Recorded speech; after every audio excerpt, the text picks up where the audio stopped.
आज जो व्यक्ति जिनके पास ना शिक्षा है ना हुनर है,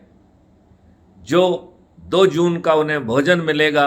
इसके बारे में आश्वस्त नहीं है, या उन्हें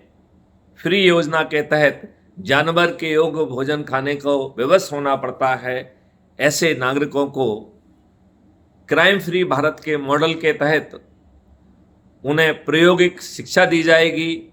प्रायोगिक हुनर दिया जाएगा, पर्याप्त अभ्यास कराया जाएगा, उसे टूल्स और उपकरण दिए जाएंगे। इस प्रकार वह केवल कमाएगा नहीं, बल्कि वो नौकर ना होकर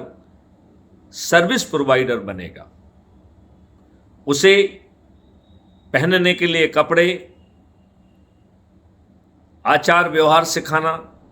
आवागमन का साधन देना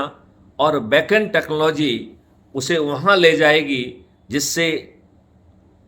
भारत के राष्ट्र के लिए